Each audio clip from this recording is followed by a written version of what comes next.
Good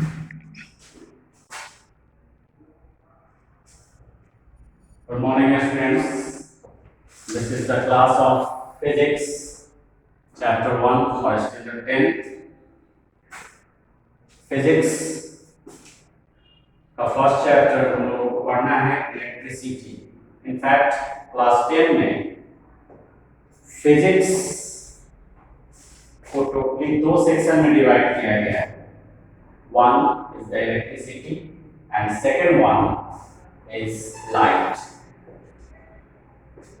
first chapter, second chapter actually related to electricity है. First chapter चूंकि electricity यहाँ पे मेंशन किया गया है, सेकेंड चैप्टर में इसी इलेक्ट्रिसिटी के मैग्नेटिक इफेक्ट के बारे में पढ़ना है. तो सेकेंड चैप्टर के बारे में बाद में डिस्कस करेंगे. अभी हम लोग यहाँ जो इलेक्ट्रिसिटी स्टार्ट कर रहे हैं उसमें कुछ बेसिक टर्म्स भी हैं जो बीच में डिस्कस किया जाएगा. बट जो सिलेबस के अकॉर्डिंगली हमारा जो मेन टॉपिक्स स्टार्ट होता है वो है electric potential and that is a newly term actually introduced in class 10. ये टर्म आप लोग के लिए बिल्कुल नया है. अभी तक जब भी इलेक्ट्रिसिटी के बारे में पढ़े हैं उसमें कहीं भी इलेक्ट्रिक पोटेंशियल नहीं आया है. इसलिए इलेक्ट्रिक पोटेंशियल क्या होता है इसको थोड़ा केयरफुली समझेंगे. Electric potential of a point is the amount of work done to carry a positive charge from infinity to that point. इसको बहुत सिंपल वे में इस तरह से समझा जा सकता है. एक वायर है और यहाँ पे इस एंड पे कोई सोर्स ऑफ इलेक्ट्रिसिटी है जो इस वायर से कनेक्टेड है. और ये एक ऐसा पॉइंट है जहां पे एक इलेक्ट्रॉनिक डिवाइस है जो इलेक्ट्रिसिटी कंज्यूम करता है. जस्ट समझे एक बल्ब है. तो ये वायर जिसके दो एंड्स हैं, एक जो सोर्स ऑफ इलेक्ट्रिसिटी को कनेक्ट किए हुए हैं और दूसरा एक इलेक्ट्रॉनिक डिवाइस बल्ब है जो इलेक्ट्रिसिटी कंज्यूम करता है. तो यहाँ पे एक पॉइंट जो सोर्स ऑफ इलेक्ट्रिसिटी से कनेक्टेड है और दूसरा पॉइंट जो बल्ब से कनेक्टेड है. Both ends are said to be terminals of the wire or conductor. ये किसी पॉइंट से इस पॉइंट तक अगर एक पॉजिटिव चार्ज कैरी ऑन होता है तो इसको कैरी करने के लिए कुछ वर्क डन होते हैं. तो इसमें ये देख रहे हैं कि एक टर्मिनल से दूसरे टर्मिनल तक जो भी पॉजिटिव चार्ज कैरी ऑन हो रहे हैं, for this sum of the work has to be done that is considered under the electric potential. यहाँ पे अगर डेफिनेशन पे हम लोग गौर करें तो इलेक्ट्रिक पोटेंशियल किसी सर्टेन पॉइंट का कैलकुलेट किया जाता है. जैसे यहाँ पे हम लोग बल्ब जिस पॉइंट से कनेक्टेड है उसका इलेक्ट्रिक पोटेंशियल कैलकुलेट कर रहे हैं. और वो पॉइंट का इलेक्ट्रिक पोटेंशियल कैसे कैलकुलेट किया जाता है? तो amount of work done to carry a unit positive charge, यानी किसी पॉइंट का इलेक्ट्रिक पोटेंशियल वो अमाउंट ऑफ वर्क है जो यूनिट पॉजिटिव चार्ज को कैरी करता है इंफिनिटी से दैट पॉइंट पर. इंफिनिटी टर्म यहाँ पर इसलिए यूज किया गया है कि दूसरा एंड जो हमारा सोर्स ऑफ इलेक्ट्रिसिटी है वो डिस्टेंस वेरी कर सकता है. जनरली हम लोग अगर घर में बल्ब का यूज करते हैं, फैन का यूज करते हैं जहाँ पे इलेक्ट्रिसिटी की जरूरत होती है, तो ये इलेक्ट्रिक करंट कहाँ से आ रहा है? पावर प्लांट से, थर्मल पावर प्लांट जिसका कोई डिस्टेंस फिक्स नहीं है.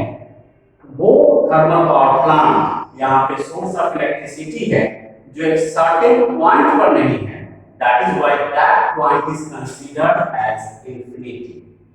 तो किसी इंफिनिटी पॉइंट से किसी सर्टेन पॉइंट तक यूनिट पॉजिटिव चार्ज को कैरी करने में जो भी वर्क डन होगा that is called electric potential. And यहाँ पे अभी एक डायग्राम शो किया गया है जिसमें ये देख रहे हैं कि इलेक्ट्रिक करंट के फ्लो के लिए एक वायर एक कंडक्टर की जरूरत होती है जिनके दो टर्मिनल्स होते हैं। किसी वायर से करंट का कंटिन्यूअस फ्लो हो इसके लिए बहुत जरूरी है कि एक एंड का पोटेंशियल हाई और दूसरे एंड का पोटेंशियल लो होना चाहिए।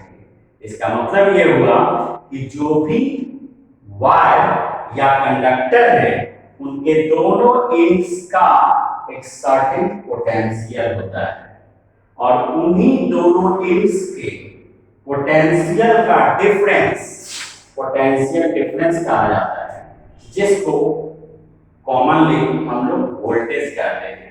घर में अक्सर हम लोग इस टर्म का यूटिलाइज करते हैं वोल्टेज। वोल्टेज हाई है, वोल्टेज लो है, तो in physics this voltage is termed as electric potential. तो जो भी वायर या कंडक्टर है उनके टर्मिनल्स के बीच का जो भी पोटेंशियल डिफरेंस है वो कैलकुलेट किया जा सकता है उनके टर्मिनल्स के पोटेंशियल के डिफरेंस को कैलकुलेट करने के लिए। यानी इलेक्ट्रिक पोटेंशियल और potential difference both are the same physical quantities. Actually potential difference उन्हीं potential का difference है। So electric potential या potential difference दोनों के लिए same unit है and that is volt. SI unit of potential difference is volt and also SI unit of electric potential is volt. दोनों के लिए volt SI unit है और उसको कैपिटल V से डिनोट किया जाता है। यहाँ पे PD जो लिखा गया है PD is the short form of potential difference. जहाँ पे भी PD इन शॉर्ट लिखा होगा उसको potential difference across the ends मानेंगे। पोटेंशियल डिफरेंस को कैलकुलेट करने के लिए फॉर्मूला है work done by amount of charge flow. अगर इसको सिंबॉलिक फॉर्म में लिखते हैं तो पोटेंशियल डिफरेंस को सिंबॉलिक फॉर्म में लिखा जा सकता है PD is equal to W by Q. PD is equal to W by Q. Here PD means potential difference across the ends, W is the work done and Q is the amount of charges flow. तो potential difference को calculate किया जा सकता है by using the formula PD is equal to W by Q. अगर इनके SI unit के point of view से इसको कैलकुलेट करें तो पोटेंशियल डिफरेंस का SI यूनिट है वोल्ट एंड 1 वोल्ट अगर हम यहाँ पे कंसीडर करते हैं। वर्क डन के लिए SI यूनिट है जूल, चार्ज के लिए SI यूनिट है कूलम। तो 1 volt is equal to 1 joule by 1 coulomb. In fact physics में जो भी टर्म्स जो भी फिजिकल क्वांटिटीज के बारे में हम लोगों को पढ़ना है उनके डेफिनेशन को तो जानना ही है, साथ ही साथ उनसे रिलेटेड जो भी SI यूनिट है उनको भी डिफाइन करना होता है। जिस तरह से हम लोगों ने यहाँ पे इलेक्ट्रिक पोटेंशियल को डिफाइन किया है, पोटेंशियल डिफरेंस को डिफाइन किया है, वैसे वोल्ट को भी डिफाइन करना होता है।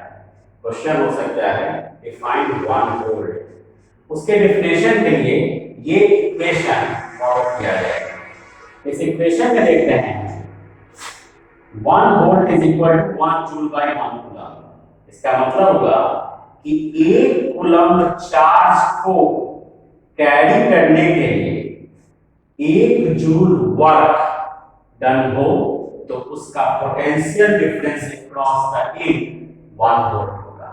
यानी 1 वोल्ट का डेफिनेशन हो जाएगा कि if the work done is 1 joule to carry the charge of 1 coulomb from infinity to a point, then its potential difference across the end is 1 volt. इसको इस इक्वेशन को जस्ट लैंग्वेज में express कर दिया जाए, then we get the definition of 1 volt. Potential difference को major करने के लिए एक डिवाइस की जरूरत होती है।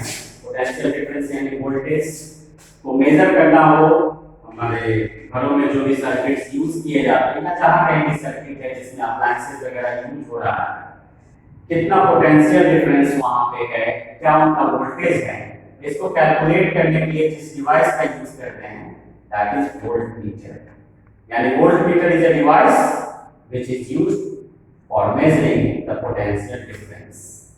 ये वोल्ट मीटर जनरली सर्किट में कनेक्ट किए जाते हैं, जिससे हमें ये आइडिया मिलता है कि जो सर्किट में करंट फ्लो हो रहा है उस सर्किट का पोटेंशियल डिफरेंस यानी वोल्टेज क्या है। इस वोल्ट मीटर के लिए दो सर्टेन फीचर हैं। जो भी वोल्ट मीटर यूज किए जाते हैं for measuring the potential difference across the ends, that voltmeter should have two features. These are, it has high resistance. पहला, ये वोल्टमीटर का रेजिस्टेंस हाई होना चाहिए। क्यों होना चाहिए हाई? ताकि ये नेग्लिजिबल करंट को अलाउ करे पास करने के लिए, यानी वोल्टमीटर से करंट नहीं पास करे, इसके लिए उसका रेजिस्टेंस बहुत हाई होता है जिससे नेग्लिजिबल करंट उससे पास हो पाते हैं। And second one is it is always connected parallel to the circuit. जो भी सर्किट में रेजिस्टेंस होते हैं, डिवाइसेस होते हैं, इलेक्ट्रिकल इम्प्लीमेंट्स होते हैं, उनके पैरेलल कनेक्ट किया जाता है वोल्टमीटर को। यहाँ पे एक सर्किट दिखाया गया है जिसमें रेजिस्टेंस, ये एक बल्ब हो सकता है, फैन हो सकता है, कोई भी इलेक्ट्रिकल अप्लायंस हो सकता है, इसके पैरेलल कनेक्ट किए जाते हैं वोल्टमीटर को। सिंबॉलिक वे में वोल्टमीटर को रिप्रेजेंट किया जाता है, सर्कल के अंदर V किया जाता है, this is the symbolic representation of voltmeter. तो यहाँ पे ये सर्किट शो कर रहा है कि एक रेजिस्टेंस है जिसके पैरेलल ये वोल्टमीटर कनेक्टेड है। तो वोल्टमीटर हमेशा सर्किट में जो भी रेजिस्टेंस है, जो भी इलेक्ट्रिकल अप्लायंस है, उनके पैरेलल कनेक्ट होना चाहिए। तो ये दो स्पेशल फीचर्स वोल्टमीटर के साथ हो, ये बहुत जरूरी है। वोल्टमीटर के ये दो फीचर होने चाहिए। तो इस तरीके से हम किसी भी सर्किट के पोटेंशियल डिफरेंस को कैलकुलेट कर सकते हैं, उसको मेजर कर सकते हैं।